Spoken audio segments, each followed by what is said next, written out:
რეგიონში უსაფრთხოებისა და სტაბილურობის გამტკიცებაც ხელშეუწყობდა საქართველოდან, მოლდოვადან და უკრაინიდან რუსეთის შეერაღებული ძალების გაყვანა. ამ შესახებ ევროპულ და ევროატლანტიკურ სტრუქტურებში ინტეგრაციის საკითხებში სახელმწიფო მინისტრმა ალექსი პეტრიაშვილმა მთავრობის ხდომის დაწყებამდე რუსეთის საგარეო საქმეთა სამინისტროს განცხადების კომენტირებისას გააკეთა.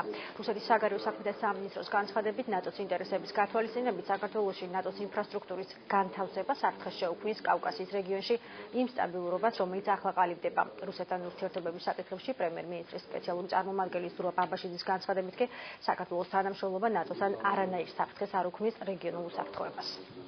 არც ერთი ინფრასტრუქტურა საქართველოში, რომელიც იქმნება თავდაცვისუნარიანობის ამაღლების მიზნით, არ უქმნის საფრთხეს ჩვენ მეზობელ სახელმწიფოს რუსეთს და არ არის მიმართული მის წინააღმდეგ. რეგიონული სტაბილურობის და რეგიონული უსაფრთხოებისთვის სწორედაც რომ პარტნიორი ქვეყნების ერთობლივი მონაწილეობა და ცნები და ვარჯიში არის მიმართული იქითკენ, რომ კიდევ უფრო ამაღლდეს რეგიონული უსაფრთხოება და სტაბილურობა. ჩვენი თანამშრომლობა ნატოსთან არანაირ საფრთხეს არ უქმნის რეგიონულ უსაფრთხოებას.